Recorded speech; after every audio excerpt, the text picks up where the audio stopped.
Welcome everybody to Tuesday, September 20th, 2016 Selectmen's meeting. 6:30, we're going to go into executive session with Mark Morse, Collective Bargaining Strategy, Steelworker Pay Plan, and William G. Keegan, Police Chief Contract.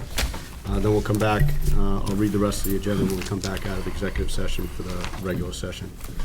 Have a motion to go into executive session. Go into executive session. Second. Motion made, seconded. All those in favor? Aye. Aye. Mark? Mark, yes. Yes. Yes. Yes. We'll be back in about a half hour. Okay, welcome everybody. We're out of executive session. We'll start the regular session. We're running about 10 minutes behind. We'll see if we can catch up here. 7 o'clock, we have citizens input. Topics not reasonably anticipated by the chair 48 hours in advance of meeting. And we do have a request for an early opening for a Sunday that we'll take in as an action item. 7:05, Bill Keegan, Maya Loss Control Award. 7:10, Mark Morse, non-union pay plan compensation methodology. 7:30, Conservation Commission discussion vote on 120 Spring Street sale. 7:40, VFW public hearing, Warren Wright Commander, discussion vote on new officer director. 7:50, Hilton Garden Inn public hearing, Scott Liebman, manager, discussion vote on common vic license and entertainment license. 8 o'clock, Bill Keegan Jr., town manager update on Premier Courts incident. 8:10, Bill Keegan Jr., discussion vote, open special town meeting warrant. 8:20, Bill Keegan, discussion vote of police chief contract. 8:20, selectmen's update. 8:30, Bill Keegan again, town manager update. 8:40, Mary Beth Bernard, assistant town manager update. Jim, will you lead us in the pledge of allegiance? I pledge allegiance to the flag of the United States of America and to the republic for which it stands, one nation, under God, indivisible, with liberty and justice for all. Thank you. Is there anybody here for citizens input? Yeah.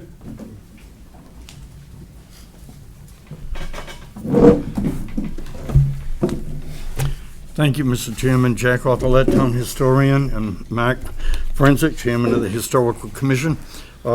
We would like to take a few minutes, as quickly as we could, to go through some stuff about the town squares that are located around town. Now, since World War II, those who've lost their life in service to their country have, in addition to being on the tablets, have had a town square established with their name on it, pot of flowers and a flag in their neighborhood. And we have 29 of those around town. And some of them are right on the common, others are in very, very remote locations spread throughout the community, just as the men and women were living throughout the community, and the markers would come right back into their home neighborhood.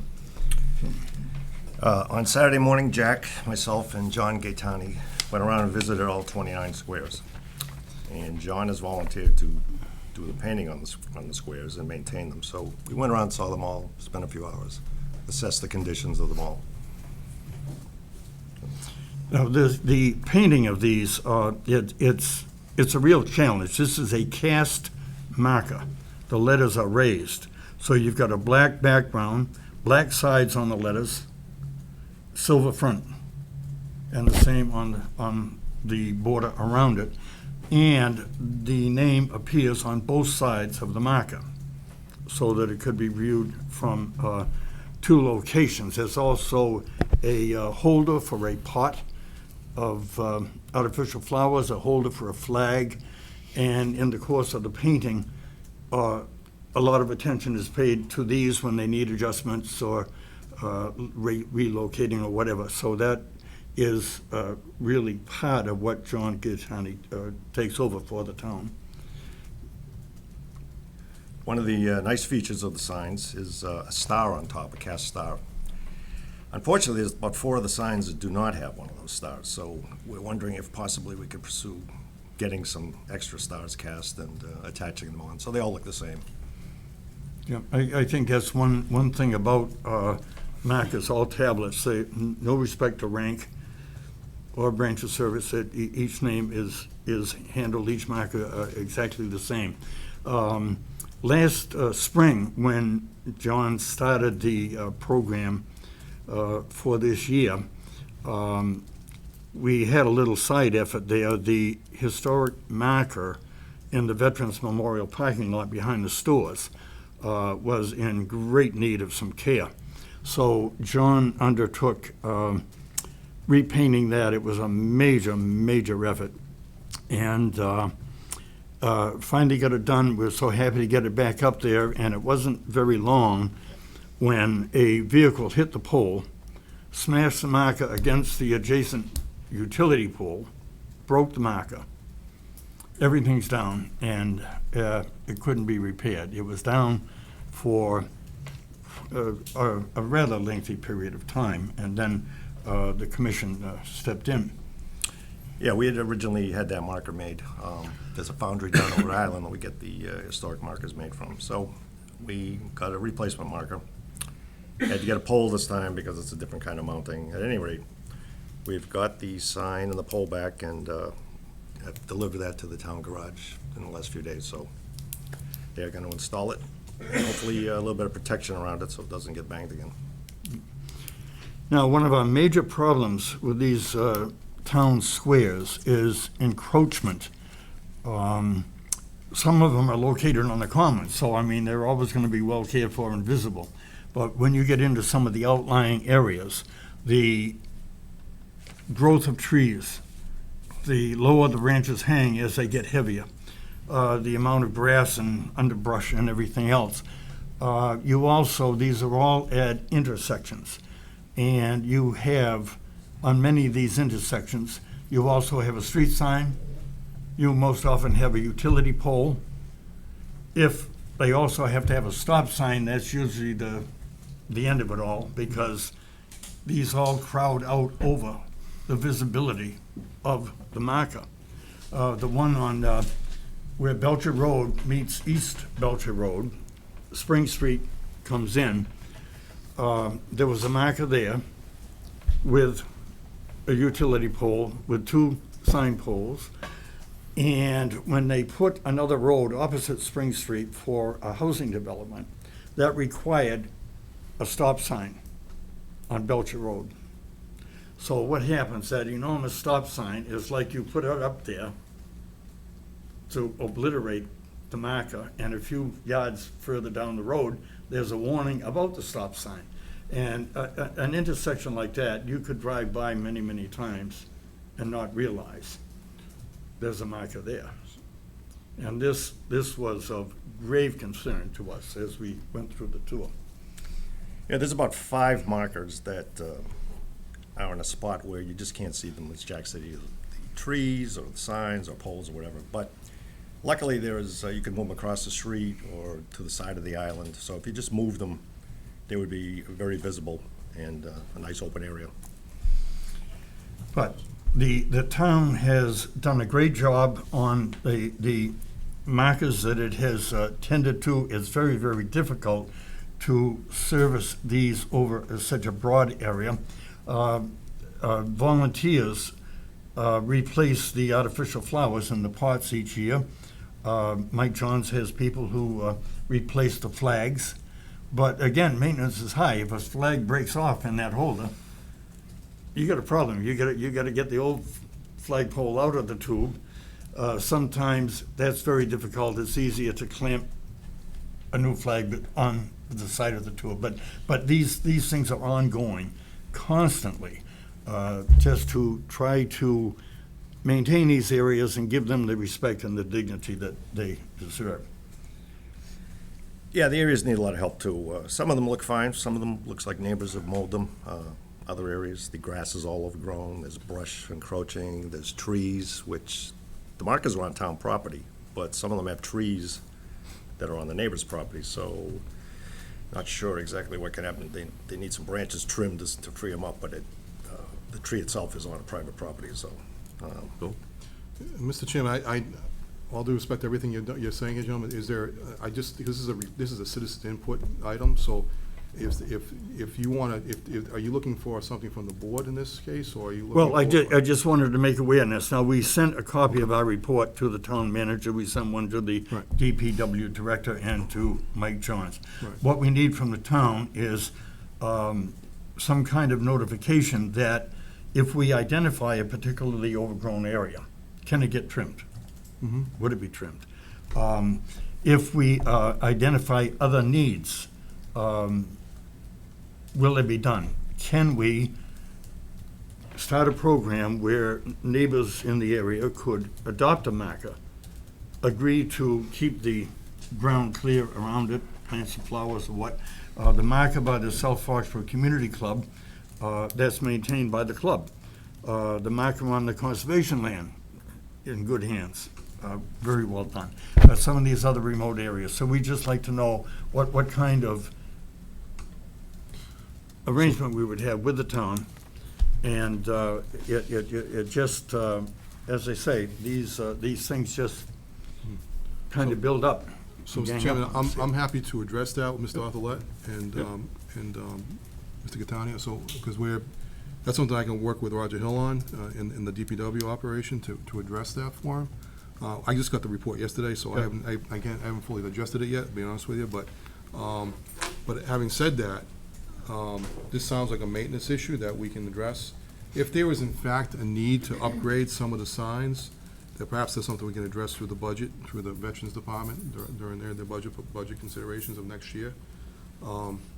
But I think, I'd like to get a full understanding of what the needs are by going over it with the two gentlemen and with Mr. Hill, and we can probably work out everything you need. Yeah, I think having people adopt those islands, a great Yeah. idea. It's a good idea. And then whatever falls short, maybe you can work with DPW and kind of fill in the gaps. There's a lot to be said about adopting things, because at that point, people become responsible for them, and they tend to get maintained a little bit better. They just tend to be. Yes, I would predict that each one would have a response from the neighborhood, somebody in town, I or a think it's group a in very good idea. town. But we just want to make sure that the selectmen are aware of all these details as well, and we would have the support and encouragement to do things like reaching out to citizens who would be interested in working with us. Yeah, I don't think you'd get any pushback from this board. All righty.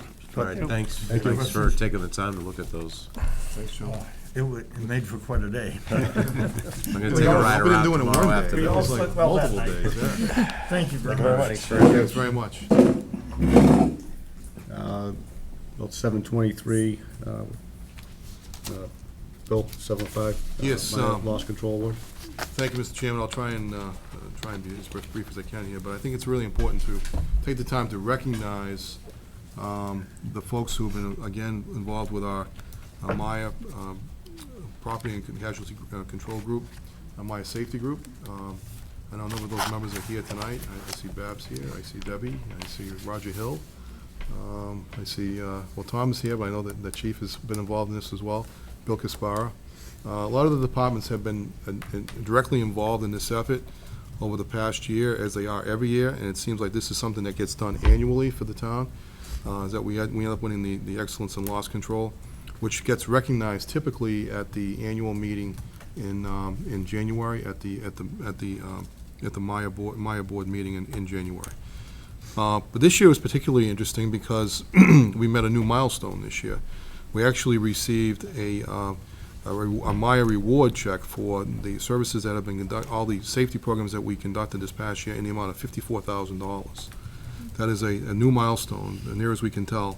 It is, I think the last highest amount was $52,000, and that was several years ago. So this is something that's been done not only recently, but is the highest that we can identify. So I'm really, really proud of the folks that did this and involved in this. I know Mary Beth was involved in this as well. We meet on a regular basis. The group is very active. And this goes to all the operating departments. It's not just it's not just a select few, everybody's involved in the safety efforts. And it's reflected in what comes back to us in terms of revenue to the town and reduction in our overall cost of our insurance program. So that $54,000 is a direct correlation to a reduction in the cost of running the insurance program each year. So I'm really pleased to be able to announce this tonight, and to acknowledge the fine work that this group has done. Again, it's the Maya Property and Casualty Group Excellence in Loss Control 2015, Town of Foxborough, and I want to say thanks to everyone for doing it. Yeah, great job for everybody that took part in that, and, working safe and, trying to do the right thing and keeping each other safe. So But thank Babs you. is sort of like a silent chairman. Team captain. Team captain, a silent chair. And so she does it without any kind of glamour every year. She just does it, and she sort of leads the way for us, so we're really grateful for that effort. Thank you. Thank you very Thank you. much. Thank you. Good job. Okay. 710, Mark Morse, non-union pay plan compensation methodology. All right, so, come on up, Mark. We can, I'll just, by way of introduction. So, the last time the board met a couple weeks ago, we talked about a proposed pay plan, compensation plan for the non-union employees, which amounts to about 12 or 13 employees now, because most people are covered by the union contracts now. However, we still need to come up with a pay plan and a compensation strategy, and there's been a lot of discussion of this over the years. What we were looking to get from the board tonight and to have offered to the board is sort of like a methodology that's been done to come to the results that we've achieved. Again, we're not looking for any kind of answers tonight, other than to explain how the process was adopted. We currently have a plan that has several steps, up to 19 steps, which we don't think is sustainable. We want to cut that back, obviously, and this proposed plan does do that. The philosophy does include, our pay philosophy does include the performance evaluations. Every one of the people that are covered by this plan do undergo an evaluation before they receive their step increase. And so this is, it's a very proactive process, but it is different from what has been done in the past. So I just wanted to take the opportunity to have the board listen to what Mark has done and sort of worked with us on identifying our pay universe, but knowing full well that we have been traditionally focused on this group of communities that are in our geographic area, which we're still using, by the way. We haven't stopped using that, and to see how that has changed a little bit over time. But more importantly, that you understand that this didn't get pulled out of the air. I mean, this was done very scientifically and very methodically. So without further ado, I'd like to introduce Mark Morse, who is the president of MMA Consulting. Mark's been doing this for as long as I've been in the business, which has been at least 35 years at least. So I'm going to hit 40 this year. there you go. So there you go. He's actually surpassed me in that regard. So I'll turn it over to Mark. Sure. The management pay plan presents a few challenges. It has some of the characteristics that exist now that exist with some of the union pay plans. And the first thing is we need to really make a distinction between the management employees and the union.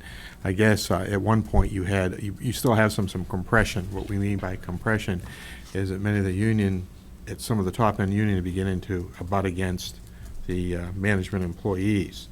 And in fact, that partly has to do with raises, a variety of reasons why that occurs, so that has to be adjusted. And based on sort of the discussion we have in developing the plan, really, there's a couple of ways to get at it. One is putting money aside. We look at the relationships between the positions, the classification of the positions, and so we have a reasonable grouping of the positions, if you wanted that in terms of from I guess you want to say the most responsible to the slightly less responsible. So you have different groups of positions or classification.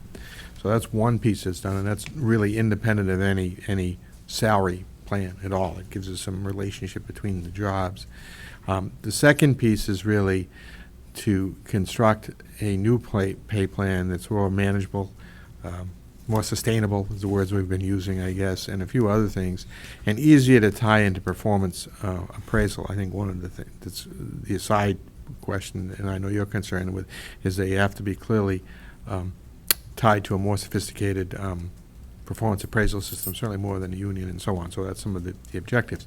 The basis of the pay plan are a couple of things. One, we talked about this a little bit before, it's the universe we use for figuring out what the pay is.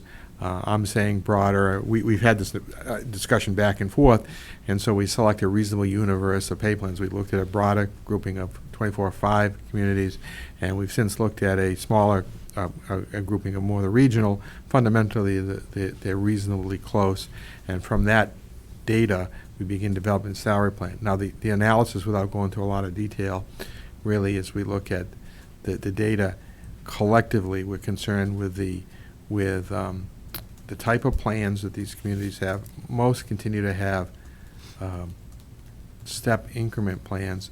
I think several had range plans that there's a high, middle, and low, and usually in those cases, those towns have a target. We want to pay in the middle of the Median, minimum, or they have a target, so we know what the target is when we ask the question. So from that, we looked at the medians. We also looked at the mean or the average, in the sense that the median is important. And we do a variety of other kinds of analysis. What's the ratio that you pay in relation to the data shows us? And so we can look at individual positions, a particular position, or we can look at the group of positions. And the ultimate, what we're really concerned with, is constructing a plan that's fair, that's reasonable, but has I guess you would flow from the bottom to the top, or the top to the bottom, whichever we want to look at it. And so there's a couple things going on. It's the individual positions, but how they fit together, how they relate to each other, and how that, if you want to look at a simple graph, what does it look like on a simple graph and the relationships between them. So those are the things that we're really looking at when we do that particular plan. I think that's a quick summary. Certainly address any kind of technical question you want. In one sense, it's not all that technical. When you actually look at it, it becomes, the theory is when you describe it, you need to be able to describe it by a few exhibits. 4 or 5 exhibits, you should be able to understand the plan, and that's really the objective in the plan, certainly from the board's point of view and for the employees' point of view. Any questions from the board? I had a couple, and I'll try it. I'm not a technical expert in this, although I've been paying taxes for 40 years. Pretty much makes you an expert. Well, that was my lead in. I think I am an expert at paying taxes. So, Mark, thank you for coming. This is what bothered me last time. Sure. And, so when I got the study that was done, and we've been through this over the years with the different unions, we want to look at what other towns are paying. So we reach out to whatever geography it is. And if you're saying this intent of this is to go broader, and now we're looking at 24 different towns. And I said this at the, no. Well, we initially did, but we've also gone back and looked at the smaller group as well. So right now, we're focused on actually both. So the data that we got last time was 24 towns. Yeah, So yeah. what was important to me, and I'm not sure what range that you used to get that. I heard it was not done for us, maybe it was done for Walpole. But whatever, we're close enough to Walpole, so we're using it. So I cross-referenced it with the Census Bureau and the data that was available online up to recently. So if you look at the 3 things that I thought was important was our population, the median income of our residents, and our annual budget. Out of those 24 towns that we picked, we're 3rd and 4th on annual budget and population. So we're down at the bottom of this list, and we're trying to get to the median 50%, all right? Where we fall right in the middle is our population. So if we look at all the 24 different towns, some of them have more than double our budget and more than double our population. So to me, that says it's top-heavy, and if we're trying to get 50% and we're down at the bottom, competing, 20th out of the 24th town, and we're using the median average to get 50%, it's not 50%. It's probably closer to the numbers we're trying to get away from, the 85%. So I thought, well, maybe it's, so I looked at Walpole. If you look at Walpole, they're within 8 or 9% of the 50%. Right. So their population is a little less, their income is more, so it's right in the middle. We're 30% at the bottom of the level, and we're trying to compete with 50%. So that kind of threw me off. But the bigger picture, and it's not a consultant's role, it's a question to the board. If we're hearing from the last that we need to broaden our reach to the Lexingtons and the Concords, because those were the smart people and we want to get the cream of the crop, it's somewhat insulting to the people that work for the town. There is plenty of talent within a short radius that we don't need to go to an hour to an hour and a half commute to find the average person to work for us. We're going on a roll where we keep going up 2.5% every year, and we're talking about sustainability. If we, the positions that we term non-union personnel are the highest paid positions that we have control over. The police chief, the fire chief, the big, your salary, they're the top.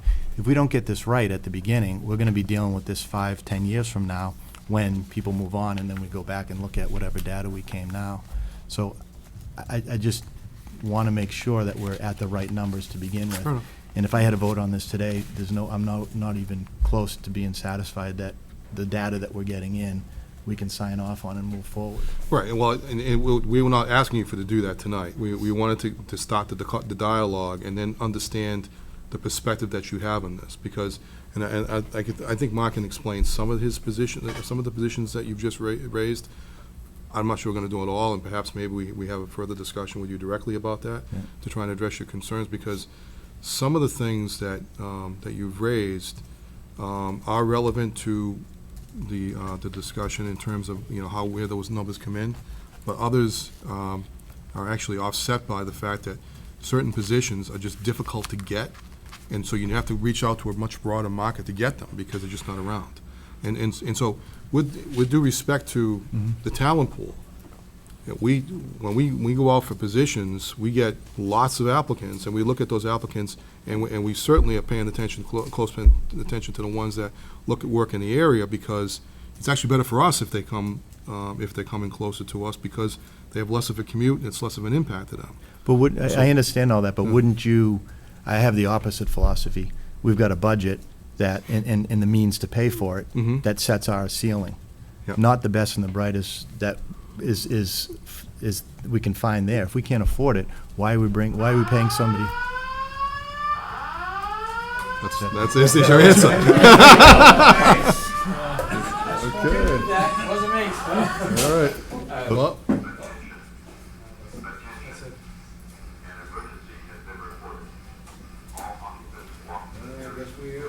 I guess we have to evacuate the building. Okay. We're gonna have to take a Fire drill break.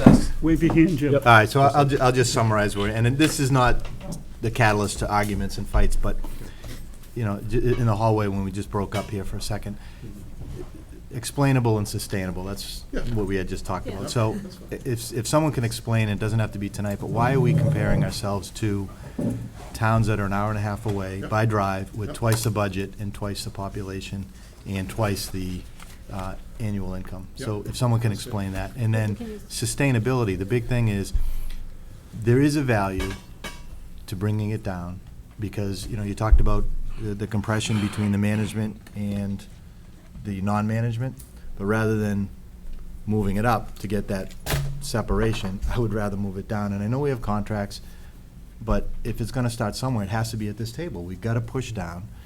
And there is a value to looking locally. There is talent, and it might not be what everyone envisioned, but if there's a savings, there is a value for local people that understand the place, that understand the history, that you don't have to pay top dollar to get an hour and a half away. So that is my broad overview of moving forward with the non-union management contracts.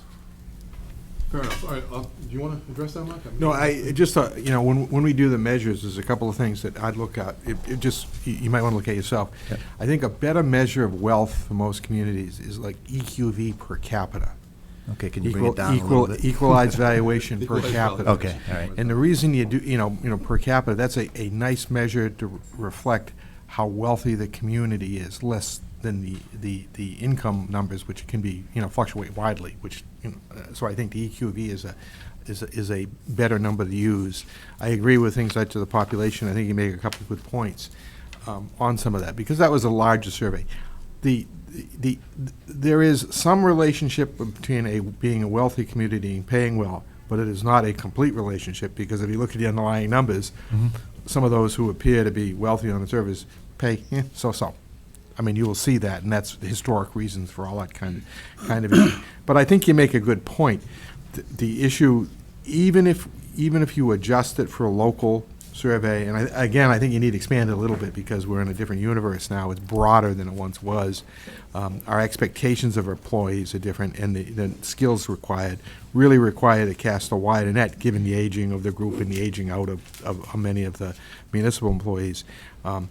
I think you're in a better fit. Even if even if I'm living next door, you've got to see your alternatives and and get the most appropriate person to do the job. It's the appropriate person. What's the skills you need to do that particular job? And each is a little different depending on the community. So that's really the argument I would make, for that. We also know that people will managers commute far more distances than they used to in local government. And the second thing we know, if you look at professional journals, this is really interesting. 10 years ago, you didn't see certain jobs in national professional journals. I was looking at the ICMA newsletter today, and I happened to look at the finance section, and you start looking, when you have national publications that go to the 10,000 people in the business, and you look at finance directors, and there's one, you never used to see one from Florida or California. You begin to see it in there. That tells you a little bit about the universe that we're operating. Understood, Mark, but the positions that we're looking at, fire chief, police chief, town manager, I don't want the police chief, the fire chief, or the town manager an hour and a half away. So you got to put it in no, that's perspective that's a contractual issue. I agree completely. You got to be. No, but they're in this. Yeah, I'm chief, just the fire chief, saying. Well, police chief, fire chief, and myself are not in this pay plan. They're not in this pay Yeah. plan. They're all. The they're police all, chief was. Police chief was not anymore, but it's because they're all contractual now. Okay, because So the now list this- that was given at the last time had, and they had the highs and the lows. Yeah. Out of the 10 positions that were in there, 9 of them were higher than every single average that was in there. Of which So- one? so- Of some, yeah, there may be. I don't know. So something's out of whack, and it's, all I'm saying is, can we look at Sure. the data that we're pulling in before we Oh, yeah, sign I off agree. on 50%? Absolutely. Because it wasn't too long ago, and we had said this before, Yeah. if you don't hire within the 85%, you're gonna lose good people. Right. Now it's, we're not gonna lose good people if you don't hire within the 85%. I can tell Yeah. you from now almost 2 years of recruitment here, we are attracting very qualified people. Yeah. The principle here with that management pay plan is, we don't want the sky to be the limit. We're capping that to catch up with the market. With the market, right. Can I make a comment? One of the issues, I think shooting for the middle of the labor market is a fair thing to do. I just think the entry sometimes should be a little more competitive. It's it's the ultimate cost you're trying to cap, and that's where I think you cap it. Yeah, but I think, for us to make good financial decisions, we're only as good as the comps that we're using Right. to make those decisions. Right. So we have to be correct in in the comps that Right. that And we're it's we're basing important. those decisions on. Excuse me, but it's important for us, too, to have a strategy as we move forward for recruiting, for negotiating contracts. We really want your input on that, and we use those two buzzwords, sustainable. We definitely want to live within our means and pay within our means, and we're looking out 3 to 5 years by making smaller steps in these pay plans, and then we want them to be explainable, so that when we come to you or when we go to employees, it's explainable, there's no smoke mirrors. We want to agree on the same set of terms. And to begin doing that, we're, looking at all our job classifications, updating our job descriptions, and then figuring out, people just shouldn't arbitrarily move through steps. There should be a performance metric. So like our methodology and our strategy is so multifaceted. And then looking at internal equity, so that the compression things don't happen, what are the relationships between the positions, and then using someone like Mark as an expert to help us with external equity, understanding who's our market, and we come to you to help us with our strategy, and we want you to understand and believe in the methodology that we use. So it's been a great discussion for us, to get our direction from. So what's our next step at this point? This was, inviting Mark here today was in response to the last meeting that we had, where the board was Right. concerned about why do we use comps like this? What is that? There's no decision needed tonight. Well, I guess we could probably introduce the idea that at the last meeting, you talked about freezing and not doing any more hiring till you heard from the consultant. And we didn't anticipate that there would be any openings, but we do have, Have one now. we had a resignation on our staff, and we were, planning, if we could, to ask you for permission to advertise a position, maybe rework it a little, but within the same budgeted Yeah, dollars that we're were not budgeted changing for the this year. classification, the It existing would stay in the classification. same classification. So, we wanted you to be comfortable with that. There's no decision needed regarding pay plans or anything tonight. We want a strategy for budgeting for future, and then, Let me just add to that, I know that Jim and maybe Dave, and if any of you have additional questions, we may need a one-on-one discussion with some of you to try and address these concerns, because we don't want you to feel that we're trying to force feed you something. That's never been our intent. We want to make sure that you're comfortable with it, we understand it, and if there's still some misunderstanding or not a level of discomfort, let's try and address it. I mean, I'm willing to do that, neither one of us are. yeah, we want to move forward Yeah. all on the same page. Right. Yeah, I'm not comfortable with the comps right now. I know we just got a bunch of paperwork. Sure, that and I want you to that look we at need to that. And digest. that's, no Yeah. decision required on that. Yeah. That's for future discussion. Another question on sustainability, were these numbers based on 2.5% increase in every year? 2% steps. 2% steps. No, but us going up 2.5%. There's no tax rate. guarantee about general increase or cost of living increase. We didn't budget for Yeah. that. I mean, We make that determination every year to Every- see where the market is. I mean, if everybody in all of our surrounding towns are all at 2% and we're at 1%, what happens is then you get into with a compression. So we want to be careful and maybe we take that step a little bit back. I'm talking We're gonna the address it. tax levy. Oh, from the tax levy, From being able to we're building- sustain these numbers. We're building based on our current spending capability, which is defined by Proposition 2.5. We don't have any place else to build it from, because otherwise, if you tell us to do something different, then they would have to strategize about it. That wouldn't necessarily change our compensation strategy. It would, in fact, we'd have a conversation about, okay, maybe we don't, maybe there are areas we have to cut back in order to achieve that. But that's a much bigger discussion than just pay. Well, I think that's kind of what Yeah. Jim alluded to last time and this time, and I think we're all kind of, we want to have that discussion. And I think that's not part of this discussion. With all due respect, I know your positions on that, but my sense is that's a much bigger discussion. I think you treat them separate issues, because at the end of the day, we still have to make the budget work. You tell us at the end what you want as a strategy for, raising taxes or addressing taxes. We'll tell you how it works. I mean, it's as simple as that. Because every year, the number of people that work for the town, that all changes from year to year. So there's a certain level of vacancy factors, things of that nature, we can build into that discussion that we have to look at. That's all part of the bigger discussion about how we make the budget work. And perhaps maybe we don't grow anything in terms of our organizational, which we haven't done a lot of that anyways, but maybe we don't grow at all. And then we see how that impacts the tax rate in that regard. But there are many different, that's a much more complicated discussion, which I'm prepared to have, but I'd want Randy Scollins to be part of that conversation as well. Are you meeting on a regular basis with the employees that are affected by this? In what regard? We're talking about the management pay plan? The pay plan? They have been. They've been working with the personnel board actually on a separate. No, we had a Separate. meeting to discuss the pay plan. Right. Everybody voted on which pay plan they wanted. We had a meeting to tell them what the information, that's the non-union one. The non-union one, not The one we talked about in The union one, we have executive not session. We haven't yet. had that meeting We yet. needed to get some strategy from you guys before we had any union And that's an executive discussions. session discussion. That's the one we had in executive session. So it's, today's open session is in response to the question you had about the methodology of which towns we used. So just to be, the positions we're talking about from the list that we have, DPW Director, Fire Chief, Police Chief, Finance Director, Assistant Town Administrator, Library Director, Police Lieutenant, Town Clerk, Executive Assistant to Town Manager, and Administrative Assistant. Those are all positions currently that Foxborough has that's in this plan that we're talking about. Yes, that's, well, no, that's not accurate. That's what I'm Yeah. asking. Police chief, fire chief are not gonna be in it. The police chief is not in it as of October 3rd, he's not in it. The fire chief is not in it. Finance Director Finance and director Town is, Manager. Finance director is They're not all in it. contract employees. Town manager is not in it, we're all five of us are contract employees, Okay. right? So they're listed on this because, Well, why? I think for, when you do a survey, and they're all listed from various towns anyways, we just have them there to see if there's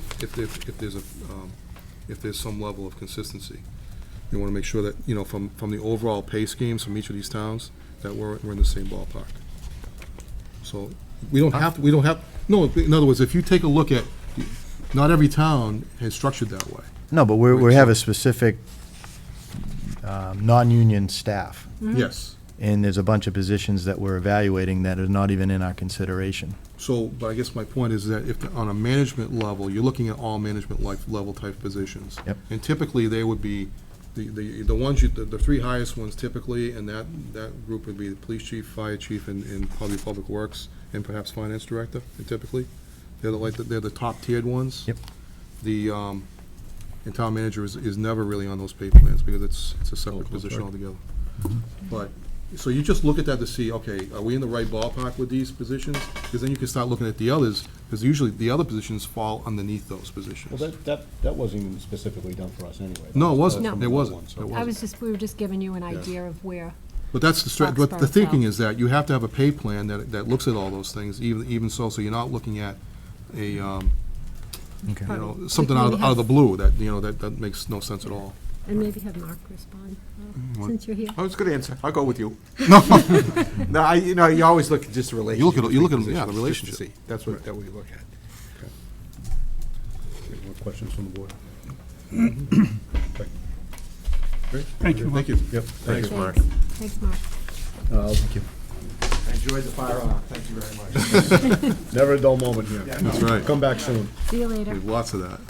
A little past 8, we'll take our 7:30 Conservation Commission discussion vote on 120 Spring Street sale.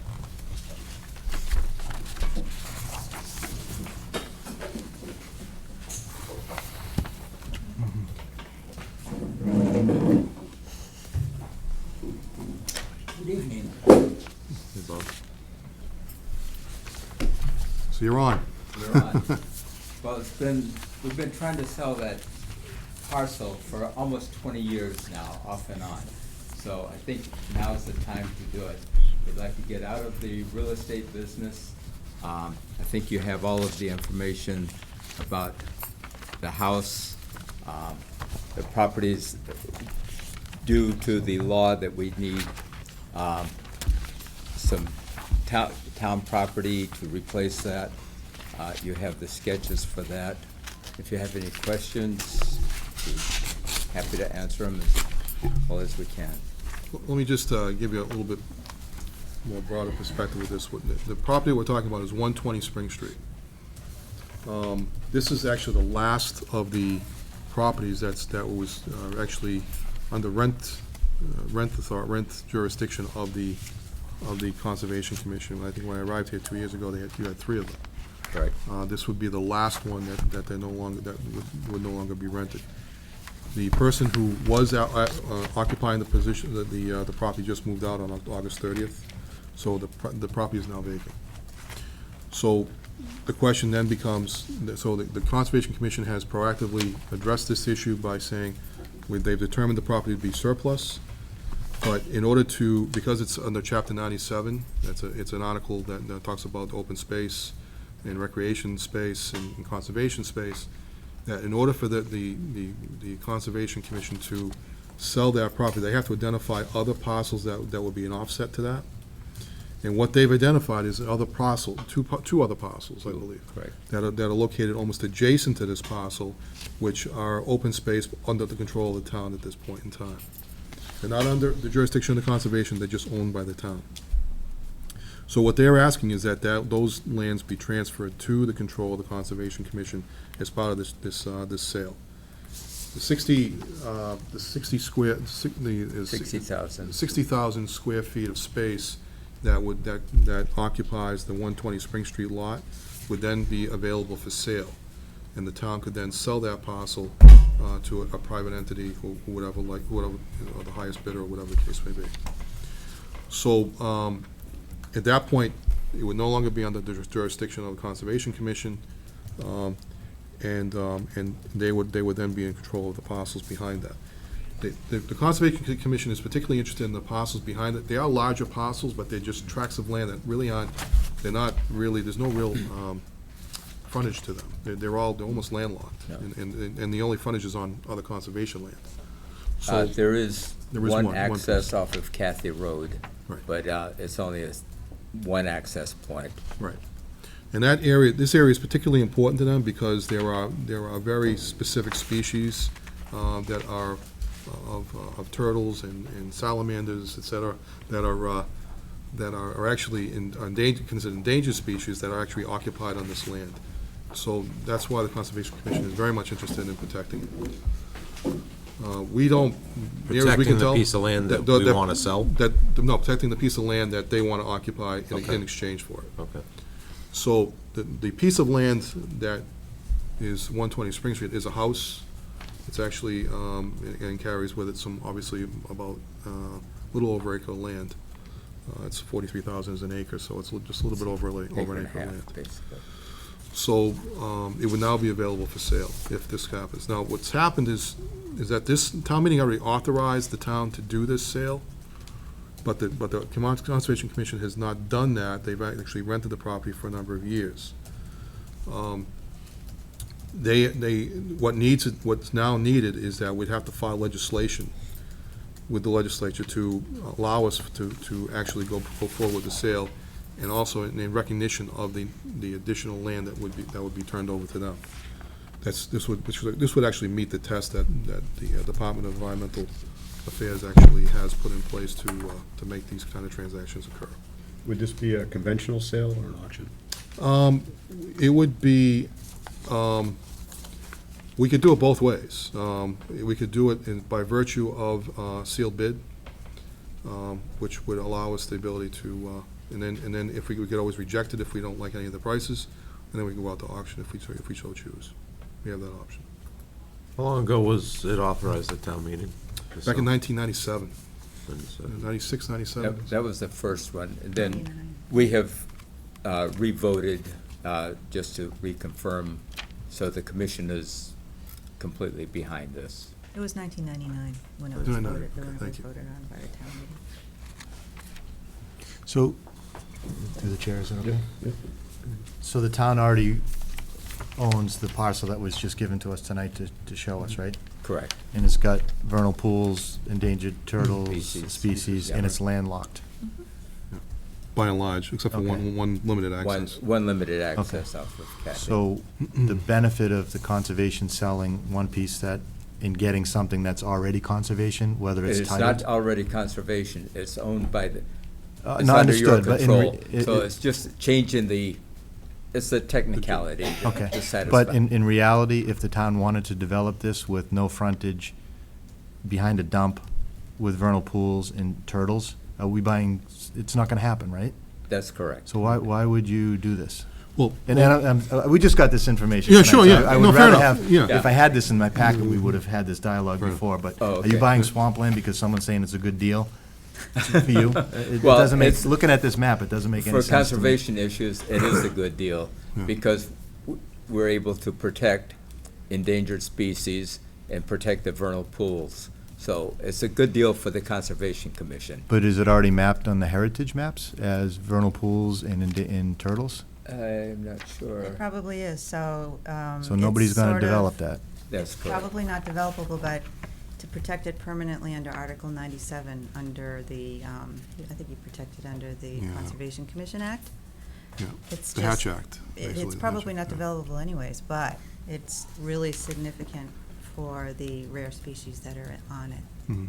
And it's not currently not, adjacent to another large area. and it's currently not listed that way. So effectively, they're asking for that to be turned over to their jurisdiction. But there's- And the only way you can do that, in order for them to sell the other parcel, they have to come up with an offsetting piece of land. And this is one way of doing it. Of more significance significance. environmentally because of the no net loss policy of the EUEA, which I Right. gave you a copy of. The bottom line is the very last paragraph, basically, of that policy.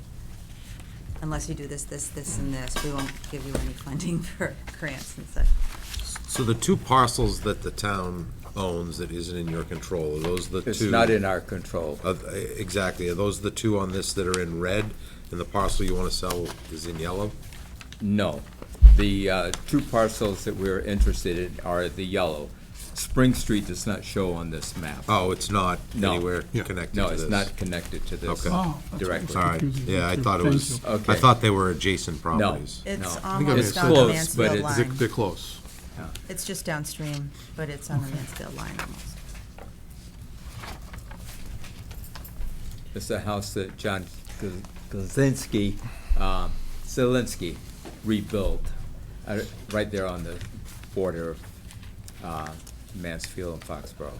So is there any cost to transferring control from the town to conservation? Is that more just It's a designation is what it is. designation, jurisdiction, control? And by filing the legislation, the board would be effectively voting to support that action, so that then when we turn it over to the legislature, there won't be any question as to whether or not there's local support for it. So what's the downside? I don't know if there is one. I can't see one. I think it's actually makes good sense all the way around. I think everybody agrees that Conservation Commission should get out of the real estate business as landlords. Right. Oh, yeah. Is there any conservation value for the Spring Street lot right now? I No. mean, it's got Not it's a single-family particularly. house It's on a single-family lot? Yeah, it's Pretty much. riverfront, that's all. But it's a single-family house, which, no, They want to get out of the real estate business. Oh, I understand. badly.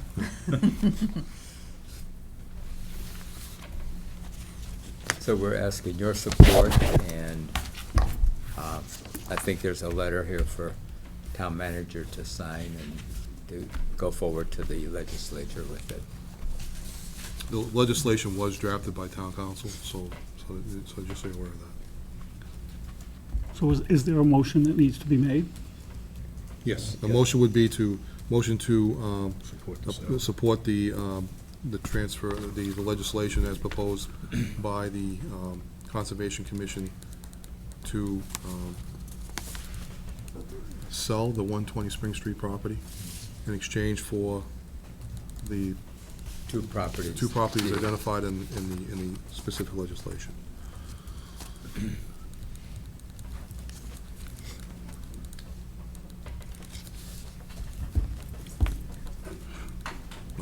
Okay, let me see if I get it right then.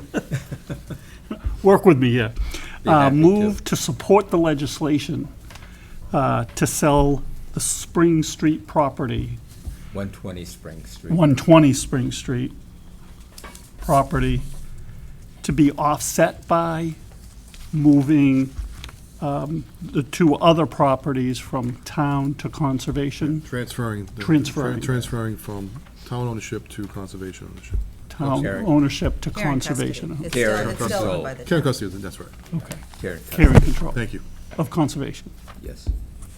Did you get that, Marcia? Because I couldn't do it again. A transfer and care and custody of the other two properties? To the Conservation Commission. Conservation Commission. Yeah, basically. And you have literature, pursuant- describing them in their entirety in there. Exactly, legislation pursuant to itself. general laws, chapter 40, section 8C. Second. Motion made second. Any further discussion? Just under discussion, I'm going to vote against this, and it may work out at the end, but from my perspective, we just got this as we walked into the meeting. With all due respect, I haven't Yeah. looked at Spring Street. I don't know the value. Town meeting voted on it almost 20 years ago. And I'm expected to look at 2 pictures and 2 pages of this. I'm just not gonna do it tonight. I'm So- 100% with you, Jim. This You know, has this is town happened many property times that- before, too, that we just get stuff as the meeting starts. We can't vote on this. The board doesn't have to vote on it tonight. I mean, if you always have that option, so just, let's be clear about that. That you know, you can always say that I'm not comfortable until I want to review it some more. You always have that option, but, but bear in mind that I'm obligated to bring it forward, all right? In the So- future, so- though, can we, if it's on our agenda, we need the material when we get our ballots. Fair enough, I mean, but And this we has just got happened this today as well, to the countless final piece. Especially where we're talking about selling a town property. I don't know what the, Right. I don't know what the neighbors are, I don't know what is on that property. And it's a, it's an acre and a half Right. parcel that was voted 20 years ago, Yeah. so. Right. You know, this has come before the CIP, and it was explained. I know, Yeah. I understand what's going on and, why. So I feel comfortable, I would support it, but if you guys would rather have more information. I mean, we talked about this at the CIP meeting. Yeah, we actually did before.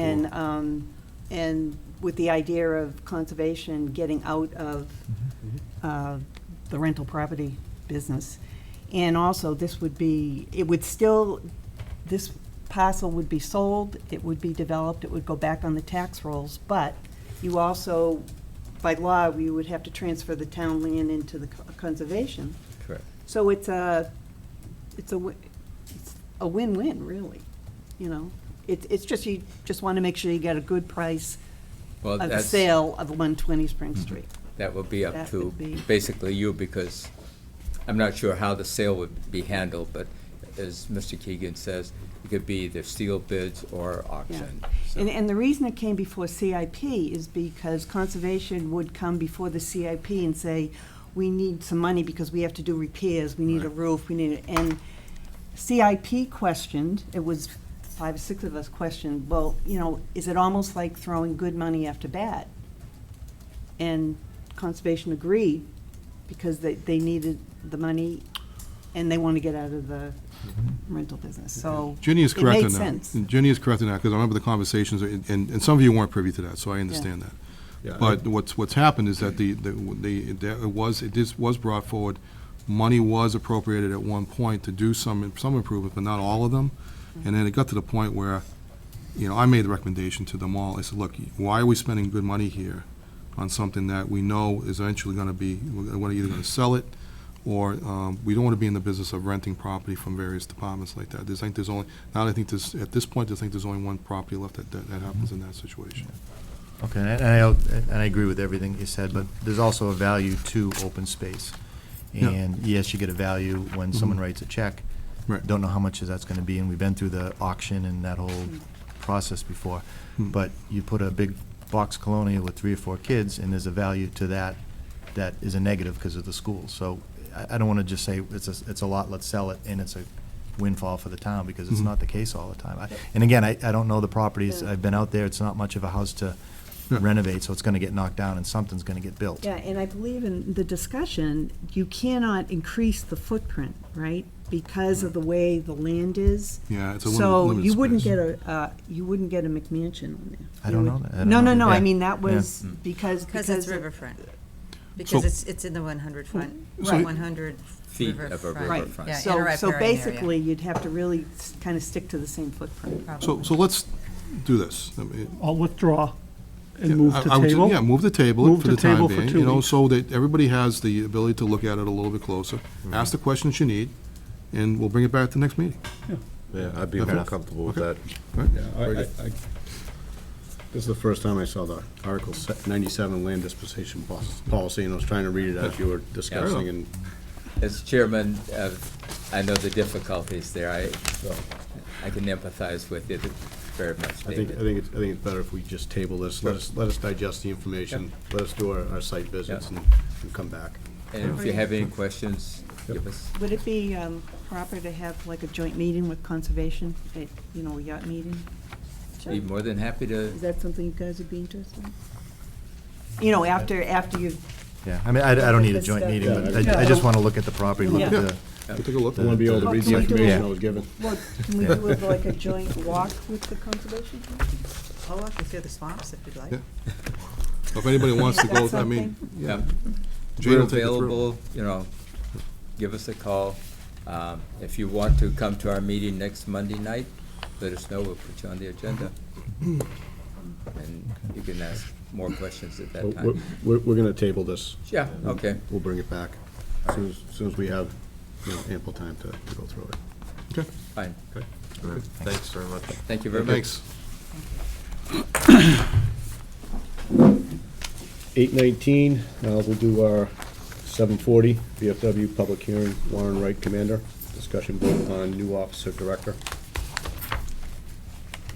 The Board of Selectmen of the Town of Foxborough, acting as the local licensing authority pursuant to Mass General Law, Chapter 138, will conduct a public hearing on Tuesday, September 20th, 2016, at 7:40 PM in the Foxborough High School Media Center, 120 South Street, Foxborough, Mass., on an application for new officer director for VFW of the United States, Inc., Foxborough Post Number 2626, 337 Cohasset Street, Foxborough, Mass. Manager Gregory Dickman. All interested persons are invited to attend the hearing. Mr. Wright, Good evening. how are you doing? Good, how are you? Okay. New officer or director? They kind of caught up to 18 years of we haven't done any paperwork. An honest man. Finally caught you. Paperwork's getting crazy. You've got Craig Dickerman listed as the bar manager. I was here 2 months ago to have Tammy Vital, the bar manager, but this paperwork kicked in, so Marcia can't give me my new certificate. So we're here. I've been the commander for going on my 8th year now. Okay. So now you're the new office director on the... On the license? state's On the license. paperwork. Okay. Okay. Gotcha. So we have to vote you in and approve it, right? Vote me out. Okay. You don't care one way Too or the much of a other. benefit. I mean, all the paperwork Yeah. is in order. Yep. And the fire drill, I asked Warren, he gave me the 10-cent reason why, so, I mean, I'm fine with getting them all current. Okay. Any more discussion? You want to make a motion? Move to approve. Motion made. Seconded? Motion made. Seconded. Any further discussion? All those in favor? Night. Congrats. You're now official. His brother's happy. Have a good night, guys. Thank you, folks. All right, 8:23, we'll do the 7:50 Hilton Garden Inn public hearing. Scott Liebman, manager. Discussion vote on common vic license and entertainment license. The Board of Selectmen, acting as the local licensing authority pursuant to Mass General Law, Chapter 138, will conduct a public hearing on Tuesday, September 20th, 2016, beginning at 7:50 PM in the Foxborough High School Media Center, 120 South Street, on the application of an entertainment license and common victualers license for the Hilton Garden Inn at Patriots Place, 27 Patriot Place, Foxborough, Mass. Manager Scott Liebman. All interested parties are welcome to attend. Good evening, Mr. Chair, Commissioners. Karen Simeo, McDermott, Quilty, and Miller. As the application before you indicates, this is for the hotel that is just about being finished, hopefully the beginning of next month. I was previously here for the malt and wine license, and this is for the ability to serve food, obviously with the CV license, and the limited entertainment that is also very standard, radio, televisions, those items. And I regret that they weren't part and parcel of that whole first application. I apologize for that, but as we get closer to opening, we realized that this was not yet in place, so wanted to be sure that we took care of it. You have a anticipated opening date? Well, the goal is the beginning of the month of October. There's a possibility that it's closer to the end of the month, but we don't have a set date yet. As soon as possible is the answer. Sooner rather than later. Yes. And it's just radio, TV, flat screen TVs. That's correct. The category is checked off. Yep. Television, radio, cable TV, widescreen TVs, yes. Not contemplating live entertainment? At this point, no. We're gonna be back in short order for, the amendment of the license to try to combine these, which we talked about previously when we were here. So we really wanna make sure that from a licensing perspective, everything is squared away before we start thinking about, it's possible that in the future for private events and things like that, live entertainment may be on the table, but at this point, it's really, the need for these rooms to be up and open and operating to service the need for hotel rooms. The board just wants to make sure that if you are contemplating it, that you're aware of the fact that it has to be it has to be licensed for that purpose. Yes, absolutely, absolutely. Any questions from the board? Looks in order. Being it is a public hearing, anybody in the audience that has any comments, questions, concerns? Seeing none, can I have a motion? Move to, Close the public hearing. that's what I was going to Sorry. Okay. close the public hearing. Move to close the public hearing. Second. Motion made second. Any further discussion? All those in favor? Aye. Move to grant a common victuals license for the Hilton Garden Inn at Patriots Place. An entertainment license. Second. Motion made second. Any further discussion? Seeing none, all those in favor? Thank you. Good luck. Thank you. Thank you. Okay. 8:26, we'll do our 8 o'clock. Bill Keegan, Town Manager update on Premier Courts incident. Thank you, Mr. Chairman. This is, just from the outside, I just want to state, this is not a public hearing, this is a report back to the board based upon an item that had been brought to you back in June of 2016 of this year. The board had requested that I go back and look at this and report back to you at some point in the future following a review of the various issues. So let me just read to you the report, and bear with me, it is a little bit lengthy, but I just want to make sure we cover as many bases as possible. I know that the Deputy Fire Chief is here tonight along with the Building Commissioner to address any specific questions you may have about areas from their perspective. But the Police Chief was involved. Unfortunately, he's not available to us tonight, so, but I will certainly note his input as well. In June of 2016, the Board of Selectmen heard from concerned residents that there was a public safety concern relating to the then-present operating conditions at Mass Premier Courts in Foxborough. This concern resulted from an incident that occurred on April 2nd, 2016, where the son of Leanne Bruno sustained a significant leg fracture while participating in a basketball tournament at Mass Premier Courts. The concern expressed by the Brunos was that the parking area and facility itself were overcrowded, and that led to what they believed was a delayed response by Foxborough Fire and EMS. The Brunos also asserted that the staff at Mass Premier was not experienced or helpful during the response, which from their perspective further contributed to the perceived delay in response. Following the discussion, the Board of Selectmen at their meeting in June, the board requested that the town manager evaluate the situation with the town's public safety team to determine the facts associated with this incident and to work with Mass Premier to address any areas of improvement that were identified. The Brunos requested to participate in the meetings to review the findings. However, it is noted that the Brunos respectfully declined to participate during the review process and respectfully declined requests from both Mass Premier and from myself to do so.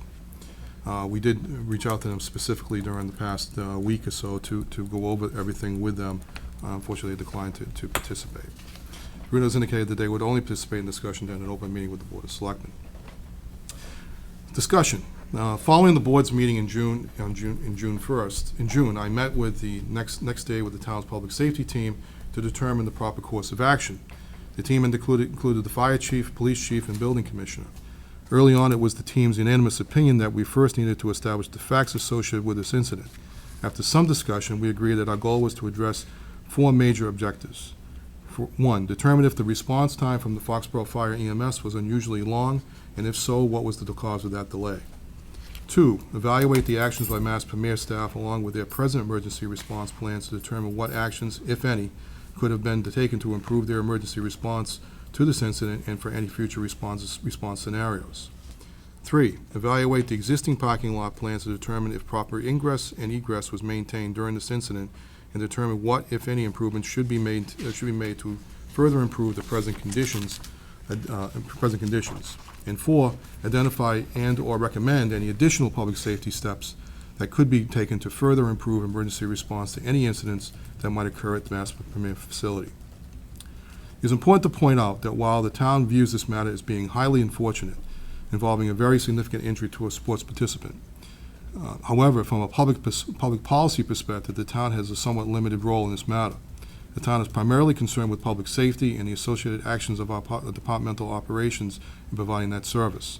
The town also serves as a proactive resource by guiding and assisting local businesses to provide up-to-date emergency management plans that will support the safe operations of those facilities under challenging conditions and which support the town's overall emergency response capabilities.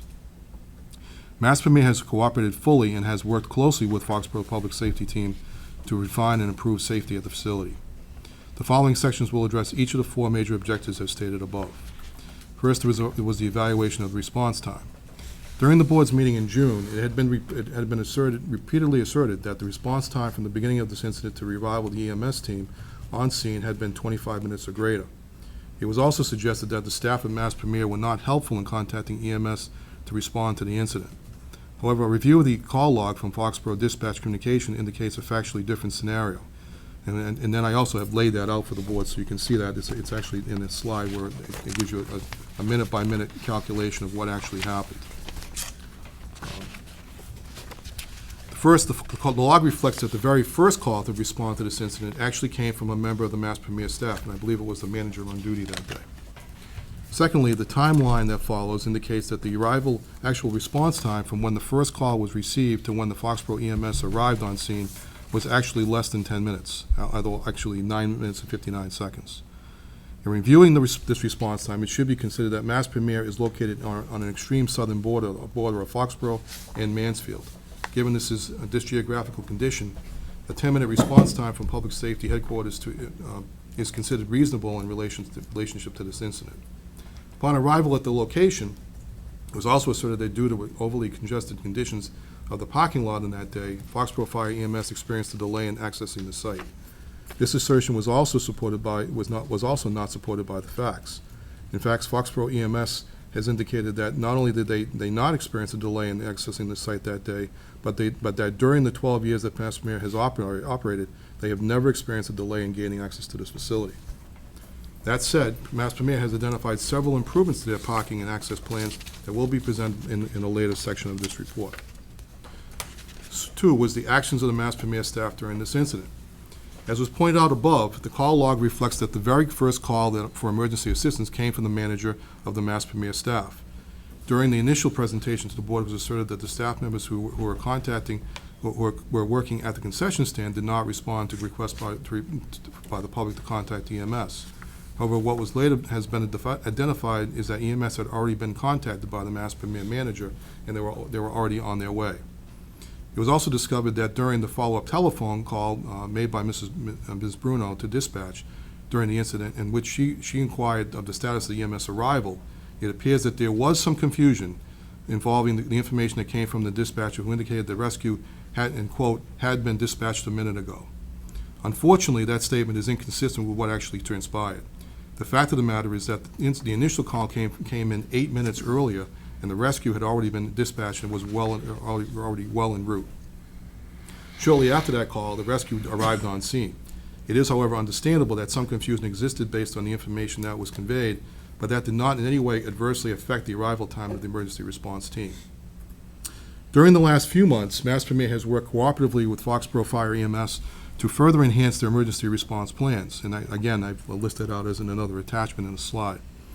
The plans that have now been developed are fully supported by Foxborough Fire EMS and that include all of their recommendations. Mass Premier has also has established a revised training program for all staff members that clearly describes the procedure for placing E911 calls via a land-based telephone line. They have also improved the communication capability at their various game courts that will improve their ability to contact E911 whenever such a scenario occurs. The revised emergency response plans now reflect a tiered capability that will enable the staff to determine what level of medical training response is required based on the severity of the incident.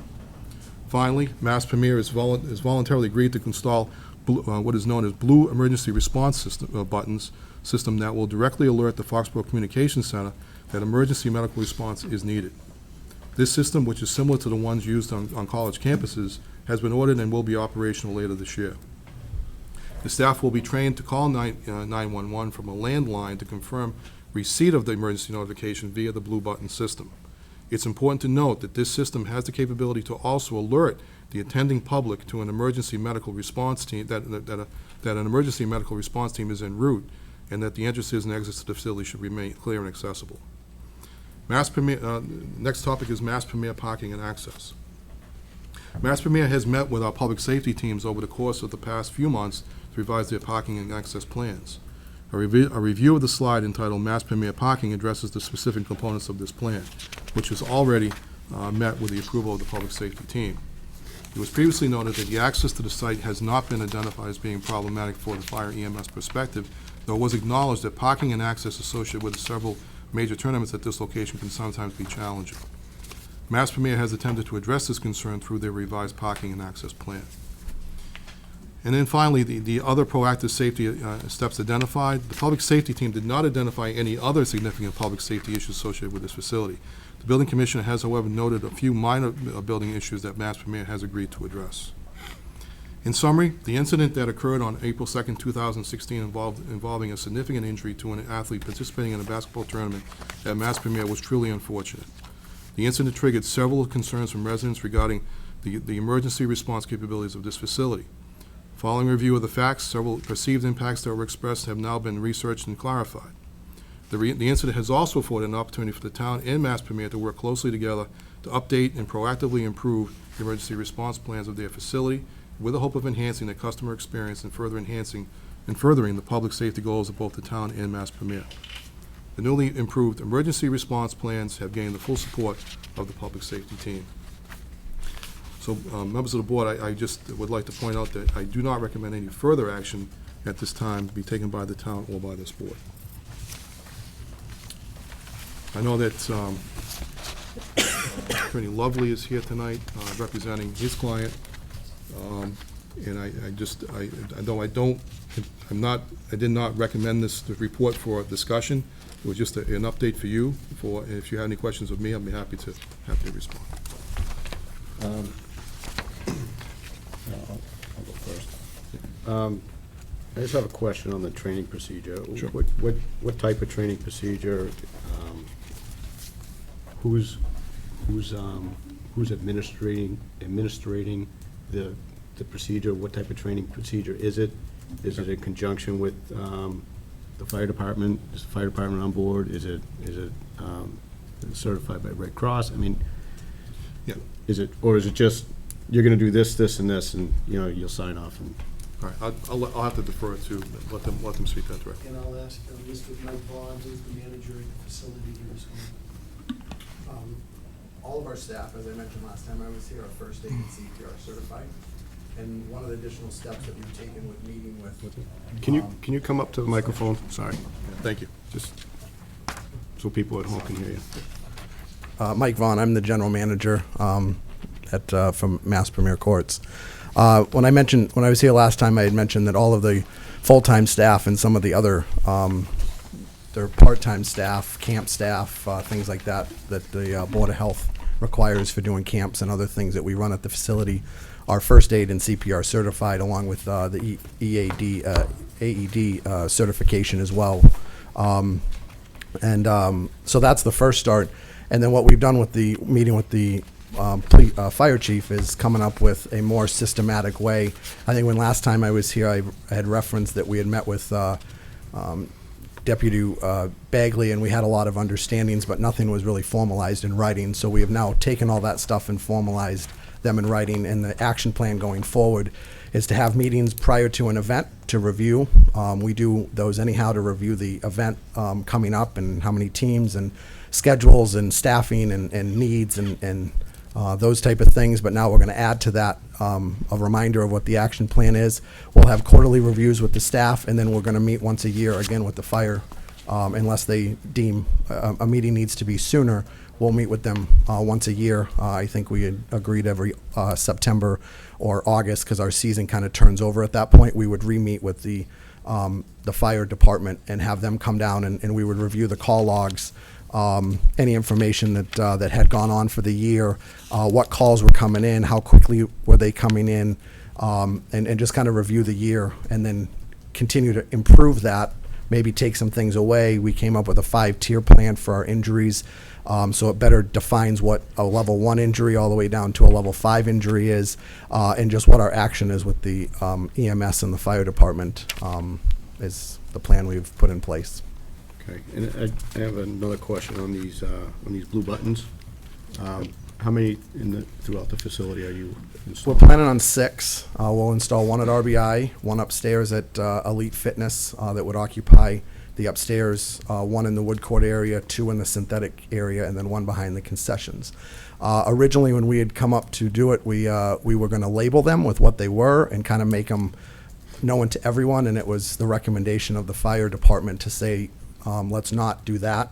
Let's keep them notified they're there, but not have signage around them, because their fear is that people hit them. Kids more messing around will hit them. We are going to put covers over them so balls won't hit them.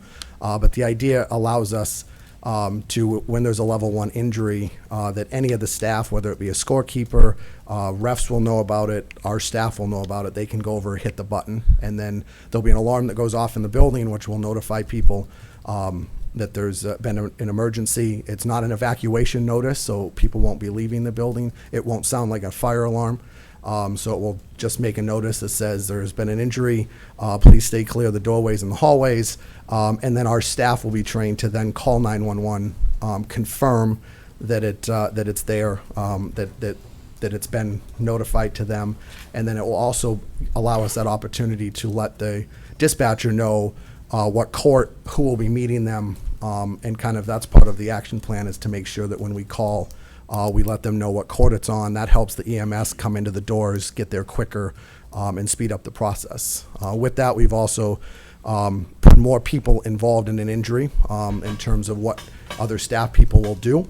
And I think that was something we put in place in terms of having more people, so someone can meet the ambulance, someone can hold the doors, someone can hold the door into the court if it's a court issue, if someone's in a court and been injured, and then obviously someone can stay with the patient.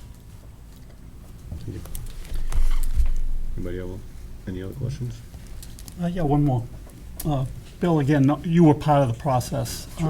Anywhere along the process during the more high-volume tournaments and things like that, was it ever brought up to have a paramedic or athletic trainer on staff during the busier times? We actually did talk about that initially, and what came back to was the fact that the number of times that's required in terms of the overall number of events that they hold there is actually pretty small.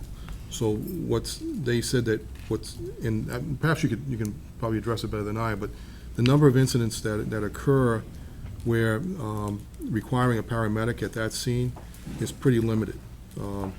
Granted, there have been some pretty bad injuries. In fact, the injury that occurred in this instance was probably one of the worst that occurred. But it's also been very, very limited in that regard. So to have a person there on a regular basis, granted, not every single event. I mean, the major tournaments. Right. In fact, we looked at that possibility, but they have, and I think I'd rather have them address it directly. But I thought they gave a pretty decent response. Yeah, thank you. Jeff Lovely, representing Mass Premier Courts. Neither the fire chief or the police chief was a big proponent of having EMS on staff because of the limited number of injuries. I think Mr. Bruno's was the second worst injury that's occurred here in the 15 or 16 years they've been open. In the past year, there were 8 emergency calls. Some of the emergency calls really aren't 911 emergencies, and in fact, that was part of the activity, was working with the fire department, and they've actually broken them into 5 tiers.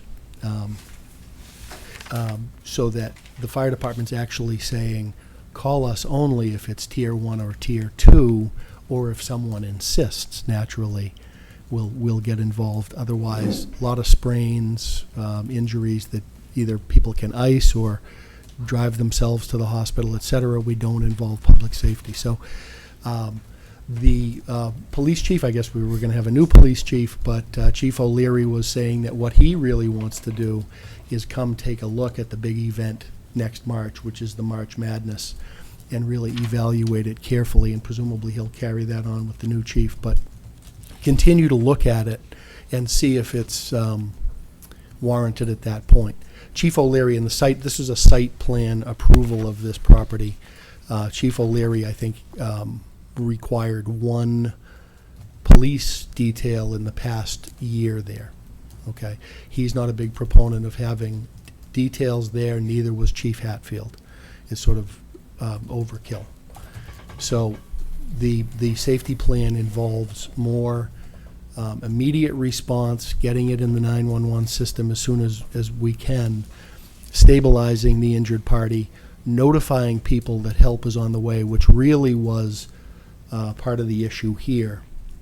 In fact, the point I'd like to make, and Mr. Keegan mentioned it, when Mrs. Bruno called 911 that night wondering where they were, the dispatcher misspoke, and she said they only called 1 minute ago. And in fact, they had called 8 minutes ago. And the call immediately before Ms. Bruno's, there's a call where the individual was following up, and he heard the sirens coming. So that misunderstanding led her to believe, I think, that not only did they not call, but that the response was incredibly slow and delayed. But the manager called immediately. The delay by calling 911 on a cell phone, probably between 20 and 35 seconds.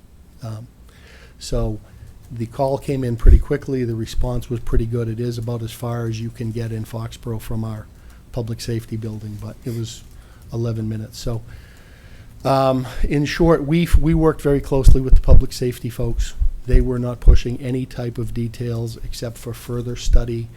The fire department wants to have evacuation drills with the staff.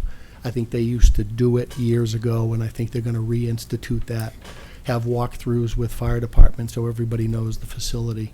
And that was the impression that that would be sufficient. Okay. Any other questions?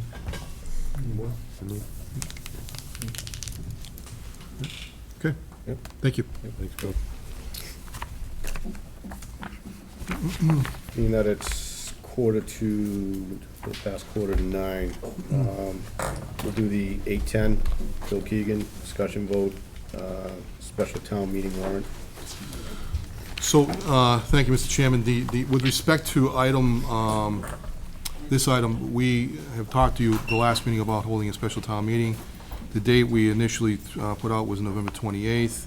I have since spoken with the town moderator, Frank Spillane, who actually suggested perhaps we might want to go the following Monday, only because that's still, November 28th is still like the holiday weekend, like Thanksgiving weekend. So it's like the Monday after Thanksgiving. So What date is that? it's the 28th is a Monday. Well, it's the following Monday. It's the previous day. December. December 5th. Oh, I'm sorry. Yeah, December 5th is the day that we'd be looking at. So, based on that, we don't, in staff-wise, and the building is available on both nights, so it's not an issue from our perspective. I've reviewed it internally with our finance director, and he said it shouldn't be a problem for us either. So it does provide the AdCom a little more time to review the warrant too. So we've already taken proactive steps to try and get articles in, and they're already starting that process. So the next meeting, we'll have your list of articles. Okay, we're going to try and keep it low. to a minimum. Yeah. So do we need to move to accept that date? I think It says so vote. your motion, your action would be to open the special town meeting warrant and recommend the date that the meeting be held on as being December 5th, if that's your motion. Monday night, December 5th. Okay. So move to open a special town meeting warrant for December 5th, 2016. I just might add, too, that the board may contemplate actually closing it at your next meeting, which would be October 4th, I believe. So that way people are clear about that there's it's a limited opening. Okay. You checked the, like the Patriots schedule, there's no Monday night football with Patriots on. They play day before. Day before. Okay. December 4th. Wanna Thank make sure. That's a very good point. Thank you Yeah. for raising it. Yeah. All right, a second. Motion made, second. Any further discussion? Just other than the schedules, if it's opening, if we're making this and then we're contemplating closing it at our next meeting, where is the public? Yeah, I input think on it's this? too Doesn't seem like closed. It's too soon to close We're it. not gonna have any hearings that we can talk, unless they're all Well, lined you up. just and close the gonna- warrant. You close the warrant, that means you can then you hold your hearings after that of the items. No, I understand that, but to get things on the warrant, there's no meetings for that to happen, correct? Anybody can request an item be placed. So You can do basically, that. our next meeting, we're going to have to go over the meeting list and then close it. Anybody that wants to make a request needs to make it within this 2-week period. That's pretty normal, actually.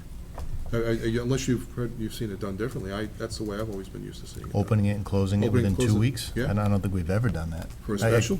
For a special? Annual's always sort of open, but. Yeah, I don't know if it is, anyone recall never a seen- That 2 weeks seems, period? that seems a little. I could be wrong, but I don't remember ever doing it within a 2-week period. Last year Granted, we we did did. talk about it at the last. Yeah. Okay. Yeah, meeting, because right? that list kept growing and growing and growing. Well, that's the danger you Yeah. run into, is if you want to have a limited agenda, then you keep it open for a limited period of time, and then otherwise it'll defer to the annual. So that's the other thought. So what would be the meeting after October 16. 18th? So here's my suggestion to you. So if you're not comfortable taking that action tonight, let's just say that we can wait till October 4th, and then you can vote to close it that night, Or delay it. or delay it. Yeah. That way you give, if there's something that's coming forward, that you want to give them the opportunity, we can always do placeholder articles, which, will hold the space for a certain, if it's not completely ready, but we know it's going to be ready. Yeah. You always have that option too. Okay. So, take out the October 4th discussion, leave it to the night of the meeting. We'll Yep. put something on the agenda, Marcia, that says that, discussion of closing the warrant, discussion / vote, closing the warrant that night. That way you have the option of closing it that night. Okay. Okay? Does that work? Yeah, just, I'm wondering how an average resident wanted to bring something forward to get it on the warrant list. They would basically have to come to the next meeting to present it, if it wasn't a department head meeting. I mean, it wasn't a department-based warrant. Well, see, the thing is, it can show a warrant, so they could come after it's closed. A person can request to put it on, and you can determine whether you want to put it on or not. And that happens after it's closed. Once we close it, can we reopen it for, You could conceivably, you just better make sure that we close it. The complicating factor with opening and closing is that, don't forget, we have to have hearings with the AdCom on these items. So you want to try to give a reasonable timeline. Yeah, I'm just trying to make it as easy as possible for Understand. people to get involved, bring something, rather than requesting us to open something because it was closed in 2 weeks. So And we're all trying to do the same thing, but Yeah, it's just, yeah, it's we're all trying to be squished, cooperative here. I just want to make sure that that option, I think, the option I gave you, I think is probably the best one under those circumstances. Okay. So the motion on the floor is. It's still the same, yeah. Yeah, so And it to, was seconded. Open. any further discussion? All those in favor? Thank you. Hey, Bill, you're up again. I know. I don't know why I consumed this entire agenda. Discussion vote of police chief contract. All right, so, we all know we have a new police chief. Bill Baker is expected to be starting on October 5th. I have met with him, I have negotiated a contract with him, I reviewed those terms with town council, with our labor council. I reviewed those terms with the board in executive session. If those terms are acceptable, as I believe they are, I would need a vote from the board to approve the contract as proposed. Move to approve contract as proposed. Second. Police chief For the contract. new Police chief. Yeah, I was just gonna say, for the new police chief. I'll second that. Motion made, second. Any further discussion? Seeing none, all those in favor? Great, thank you very much. All right, yeah. And now it's up to you. It goes to you. Yeah. Just for a second. Just to be brief, and then I'll open up to the other members. Last Saturday, we had the POW MIA remembrance. It's always a solemn event, fairly well attended. You know, it's one of those things, you gather and you try and, you know, you remember people that you've never met. You just, you know, remembering their act. And, you know, it always hits home, especially, you know, my son wants to go in the service, and Chris's, you know, kids that are in the service. So, you know, you need to get out and support days like that. So, Mike Johns and Joe Lally did a great job, as always. So.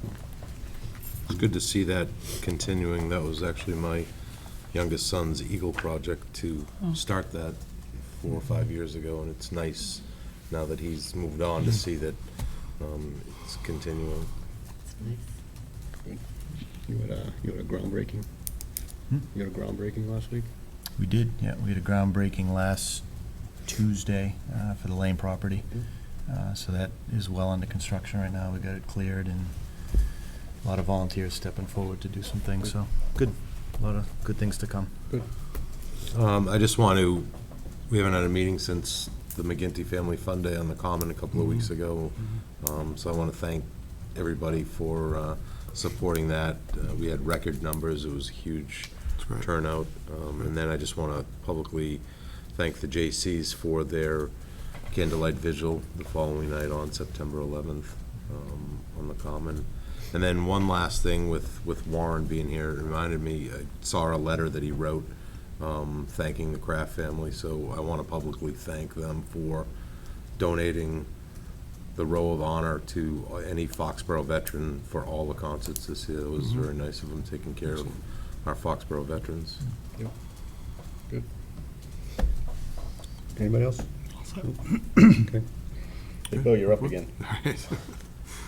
Thank you, Mr. Chairman. So just a number of things going on this past week. It's been very busy for lots of reasons, but the Economic Development Committee actually met last night, but also members of our staff also met with Mass Development yesterday about the downtown redevelopment efforts.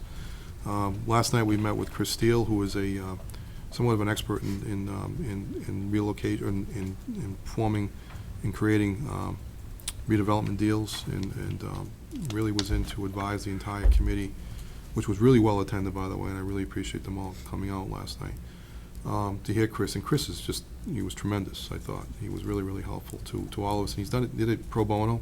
I know that I believe that Dan Krantz from the Kraft Group actually was able to get him to come, which I'd actually met Chris at one other time in another career, and he's about as good as you get in this kind of business. So he was really helpful to give us some ideas as to how the town can move forward in some areas. He also offered to give us some sample RFIs, requests for information, so particularly for the fire station property, so we can maybe get some ideas for redevelopment for that site, and then maybe bring that forward for everybody to start, you know, looking at and giving some consideration to. But I think what was really really helpful to us is that he said we're doing all the right things, and that was really helpful to hear that, because at some point along the way you can easily divert yourself to, you know, different things that you shouldn't be doing. But everything we're doing right now is really right on track. We're trying to identify the infrastructure needs, trying to identify the capabilities of what's down there, I think we really want to get a good handle on what and really clarify that vision for the downtown. That's something that we really need to spend a little more time on, but what's missing is that we need to get a little bit more of the downtown group itself involved in this, but both Mass Development and Chris said the same thing. It doesn't have to be all the downtown people, because, there's only a few of them that will really jump on this bandwagon. It has to be the town, and right now, the Economic Development Committee is really well represented from a lot of different factions that would really be helpful to help pushing this forward. So I think if we grab some of the downtown businesses that have really identified an interest in doing and working with us on this, that will certainly help that effort. I think Snyder Electric is a really important player in this discussion, because they're adjacent to the downtown. They identified that over the next 5 years or so, they may see as many as 800 employees change hands in that organization, because they're going through another cycle of retirements. So that could change the dynamic quite significantly in terms of who uses the downtown. And the new dynamic of employees, as we know it, is the new generation likes to be close to where they work, and they like to be entertained. They like to go out to eat. They like to do things after 5 o'clock, which again will further impose a different look to the downtown that is somewhat different from what we've used to seeing over the past 30, 40, 50 years. So it's good to see that, and good to have that input, but I think it was really healthy discussion last night. I really appreciate the conversation. And then Mass Development was right there backing us up on our efforts, and also looking at some grant opportunities that may help us with, doing some further analysis and maybe even help with some of the infrastructure needs as well. Those are things that we're really, really hopeful about. The other piece of that is that the sewer effort to try and identify the cost of the downtown sewer, with that study, I believe it's going to be done later this week, if I'm not mistaken. So hopefully by the next meeting, we may have a better update for you on where that stands. Next item was that regional dispatch. We met this afternoon over in Easton. Not an easy place to find, by the way. I didn't realize it was that difficult. It's sort of hidden away in the woods back there. But we went to Easton this afternoon. We had a pretty good meeting. We're making really good progress on lots of fronts on that issue. I'm meeting with the 4 town managers, I think the second week in October, to try and work on some pieces of the governance agreement, which we're going to bring forward to you later this calendar year. They worked on a joint presentation, which is actually represented by virtually all 4 towns, have representatives that will actually speak during this. It's really, really well done. So I think you'll find it most informative and really helpful. It's particularly as this is an important decision for all of us to be engaged in. It's rare that you see these 4 towns, any 4 towns working as well as they are together in this instance. And I'm really glad to see that's happening. So I appreciate that. And this past week, of course, we had the Springsteen concert. The show was a tremendous show. The unfortunate part about it is that it did run late. But on a very positive note, the impact of that running late was that there was that the craft group actually came forward today, less than a week, proactively came forward and paid the town $22,429 as an offset against that impact. So I want to say that we're very grateful for them handling it so professionally and directly, and without any kind of controversy. I think it's just another indication that we're further strengthening that relationship to the point where there was no controversy. They just did it. They proactively did it before we even had a chance to even finish the letter that we were going to send on the issue. So I appreciate their efforts in trying to address that quickly. And then last but not least, I'm going to be attending the ICMA conference in Kansas City, I believe Friday. And I'll be attending several meetings while I'm there, but I'm going to be presenting to the entire, to the organization at one seminar on Tuesday, so wish me luck. I'll be in front of a lot of managers from around the world, actually, so it's actually talking about the success story of how we got the Town Hall project approved. So people are interested in hearing how that's gonna work, so. That's my report. We do have the vacancy in the office. Mary Beth mentioned that earlier. I just want to get, what's the board's pleasure on that, because it's really impacting our limited staff and how we can move forward on that front. We didn't really revisit the answer to that, so does the board have any thoughts before? We didn't want to go against what the board's directive was in that. So what are your thoughts? I mean, it was an unforeseen thing, so you're gonna have to, I would assume, replace the position. I think it's just a matter of where is it gonna be on the pay scale? Well, just so you know, you have our word, it's not going to change. It will remain in the same classification as the present position was, so it's not going to change that. It'll probably be less money than the existing person that was there. Because they'll start lowering the scale. Yeah, you mentioned a little earlier, alluded to, the job might change a little bit, or the Yes. requirements might change Yep. a little bit. So- like so- more high-tech. and- Well, yeah, so thank you for raising that, Mark, because the point that the way we view position openings when they occur is that let's just not just completely refill the position exactly the way it was. It doesn't make sense to do that. What does make sense is that we take a look at it and identify the needs of the organization. One of the things that I think universally, staff-wise, we agree on is that we're not doing a good job with media relations, social media, and getting the word out about what we do. The world has changed, and I think we need to keep pace with that. So more work needs to be done on our website, more work needs to be done on social media with Facebook. We do what we can with it, but it's not really a primary responsibility. We want this person to become more associated with that type of work, as opposed to just being a support person in the office. So we would like to take the lead in that, and having a person that would work with us on that basis. Can I just add, Yes, sir. we do assume that it would still do the meeting minutes for the Yes, selectmen? absolutely, And it would yeah. drive the new board docs? The Board Docs approach as well. Online software, which, we're hoping to roll out as a test very soon. So we do see the position having a lot of technology, but also seated in the office, providing coverage, responding to inquiries, and still attending the meetings and preparing the agenda and posting information. That's our thoughts. So the job's basically the same with the added kicker with the social media aspect. Exactly, with a greater emphasis on those things as opposed to some of the other things that we've been. So that might be like the skill set that we would put We'd be in the looking for. posting, the profile of the candidate. Which in today's society, it's pretty easy to come when you're looking at the younger end of the spectrum of the workforce, because they're all very good at that area. As long as it's budget neutral. Yeah. And we're slightly. Yeah, it should actually come in less, yeah. And I think, we should go ahead and fill that one position, but I think we still need to iron out the big picture. Well, you've heard from us loud and clear, we're not letting that go. I want to have more direct conversation with some of you so I can clearly understand your concerns and so we can try and address them more proactively.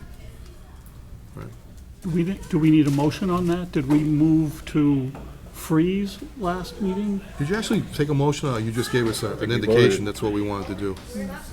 What you wanted to do, and I've been following. Yeah, I think we approved. The pay plan. No. No. No. I think we approved hiring the positions that were already advertised in process, yeah. provided that we did not hire any new hires until the pay plan was worked out. Yeah, that's right. So, Okay. I would consider, this is a new hire, but it's replacing Existing one. one that resigned, so. Yeah, we're not expanding the workforce, that's Yeah. clear. yeah, I think provided that the cost is no more to Yeah. what we Yeah. were paying. That's fair. Yeah. We can agree to that. Okay? Okay. Just a quick question. Excuse me, speaking of Schneider Mhm. Electric, was it 2012, 2013 or something, we voted to do a TIF for them? Yeah. And it's my understanding they've completed their renovations? Yes, they have. Is there any chance that we might be able to see what the building is now, what they've done? Absolutely. I can set that up for you. Would you like to take a tour of that? Yeah. Yeah? Do you guys need Yeah, they've actually invited us over, the staff members, but if the board wants to do that, we'd be happy to do that. I think We'll set that'd that be up. nice They'd be to happy to see see what- that. They'd be happy to do that. I think they'd find it very interesting. You'd find it very interesting. It's amazing space. Really, really nice. Yeah, yeah. A good friend of mine was ran that construction. Oh, Bill just left. Bill knew him too, but he said it was phenomenal. Yeah, it's really nice. What they did over there. It's mentioned at a department head meeting tomorrow. Yeah, we'll do that. Get them to arrange it. Thank you. Okay. Mary Beth? My update is brief. Just a reminder that Chief O'Leary's last day is September 30th. We've been working closely with him, and time has really flown. I mean, this went by really fast. His retirement party scheduled for October 20th. I believe everybody's received that. And then the swearing in of the new chief, Chief Baker, will be October 6th. So that's a Thursday at noon. I had the pleasure last night of presenting with Chief O'Leary, which is probably going to be our last time doing it, to the school committee. They wanted an update on our opioid task force, and which we've now renamed Safe Foxborough. So we had a great discussion with the school committee. A lot of great ideas ensued. A lot of credit to the chief for the kickoff to the student athletes. He presented the Chasing the Dragon film, which was somewhat controversial, a little bit upsetting to watch, but I think a lot of the students and parents agreed that a good discussion happened by parents and children watching it together. It's something that they'd like to repeat. And they also had a nice, warm sort of appreciation for Chief O'Leary during the school committee meeting, which was very nice. Another invite is for the board for our employee health and wellness fair. I have invitations here. I'll give them to you. That's coming up September 29th. We do a health and wellness fair for employees to highlight some of the wellness initiatives and benefit plans, et cetera, for open enrollment. That's coming up. Also wanted to, we had mentioned rolling out board docs at this meeting. So because of, some of the staffing glitches we've had, we're hoping to do that in the next month or so with this board. We'll run it concurrently with the regular meeting, just so you can get comfortable with both modes of meeting, virtual and paper. So that's all I have. Okay, great. Action items? All righty. I think we have to move the past minutes individually, because I have to abstain from two of them. You think, or can't vote on them as a whole? Can you make a motion on? Well, I could still move to accept the minutes, I just will abstain. You can make a motion on the August 9th and July 26th. We'll do those together and. Yeah. Is that just a typo, July 26, 2015? It really is 2016, correct? Yeah. Okay. So let me do that one, and maybe. No, 2015. That was 2015. That was 2015. Had gotten- June 9th, 2015. I just got Yeah, the missed. 7/26 is it says 7/26/15 on this action. On the action. Yeah, but that's what I mean. that should be Yeah, 6. June That 9th should be is 6. 15. So I'll do the two, and maybe the past clerk will do the other one. Okay. So move to accept the minutes of 7/26/16 and 8/19/16. Second. Motion made, second. Any further discussion? Is it 8, 9? 8, 9, or 19? Let's say August 8, 9. 9, 8, 9, okay. 8, 9, 16. and July 7/26/16. Right. Under discussion on comments on the August 9th, on page 6 and page 7, basically I was referencing other town budgets. It has 104,000, 66,000. Mhm. That should be 104 million, 66 million, 115 million. Oh, okay. So it's just off by, By A 11. few million. A few mil. One decimal. Okay.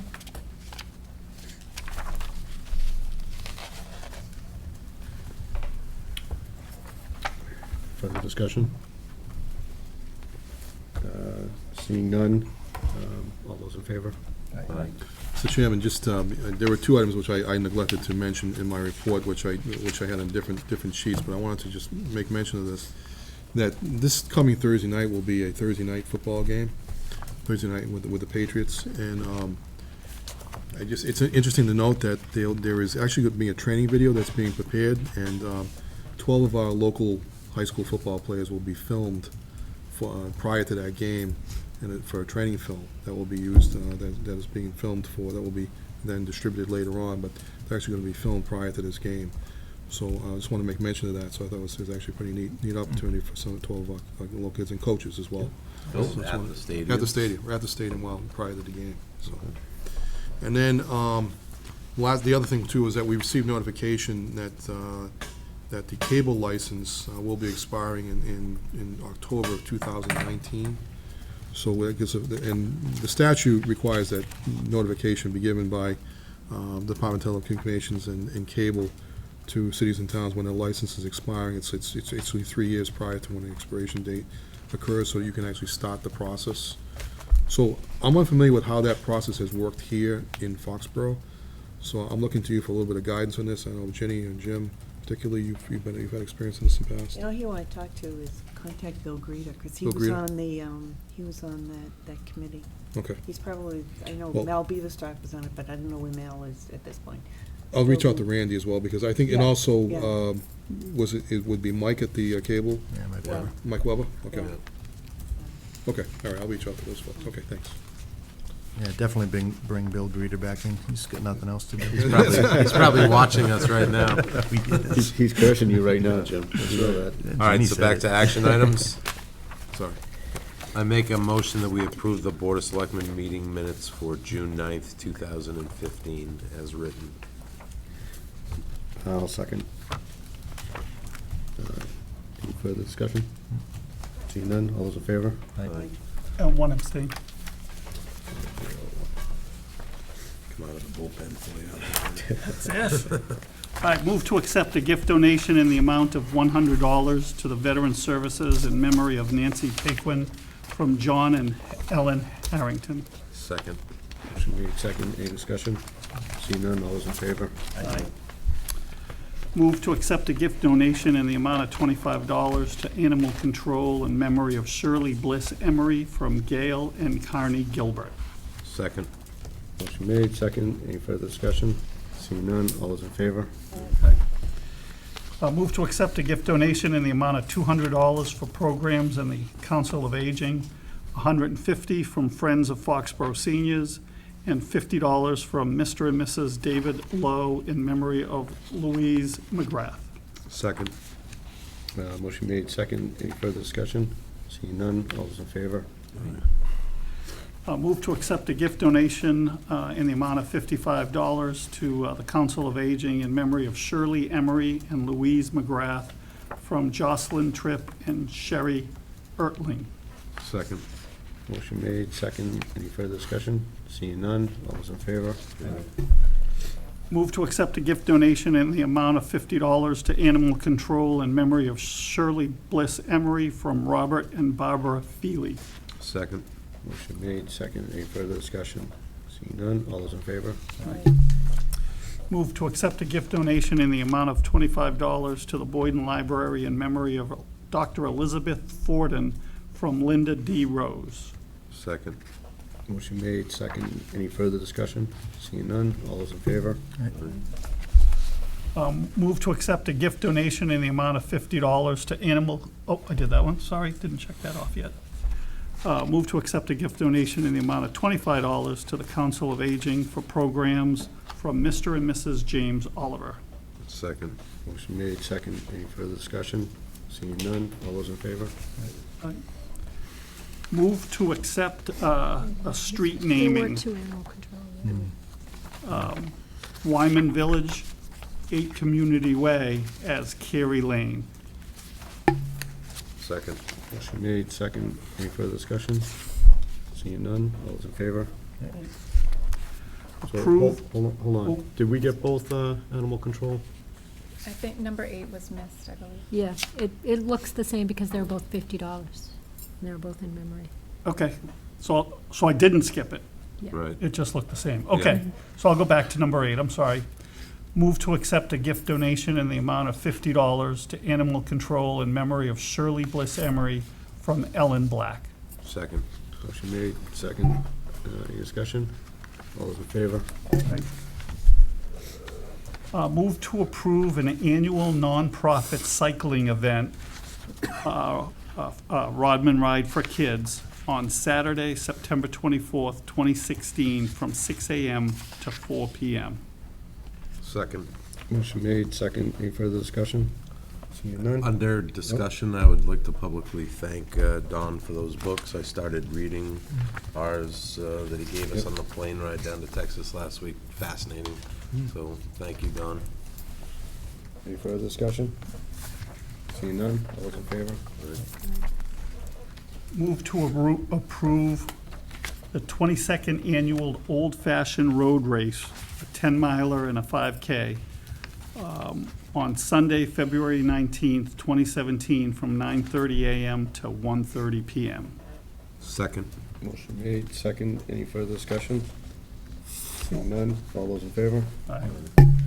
And not on the action items, move to extend the liquor license extension of Tavolino's. Let me just grab it.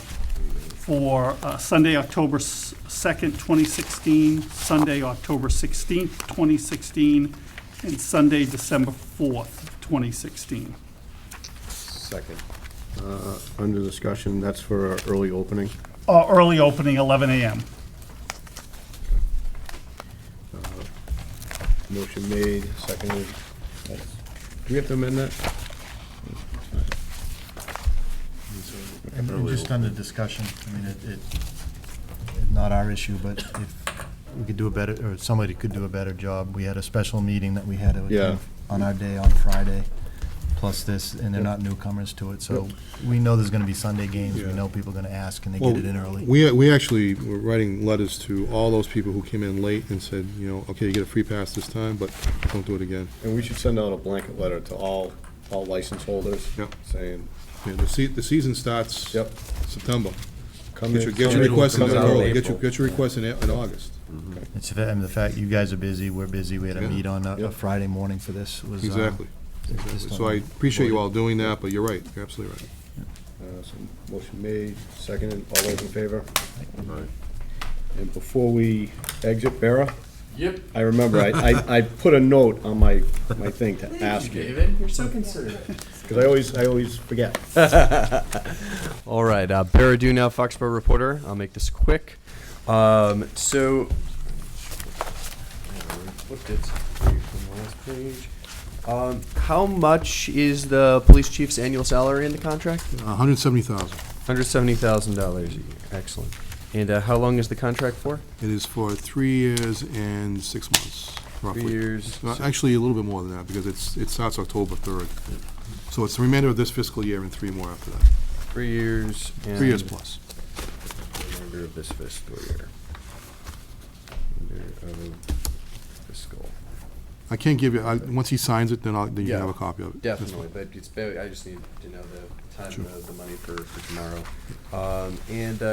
When was just to be clear, you received the money from the craft group before you guys drafted a letter telling them that they'd went over? Yeah, the action was consistent with their license, so Excellent. they knew about it, so they just proactively addressed it. And what was the amount again that they gave the town? $22,429. $22,000.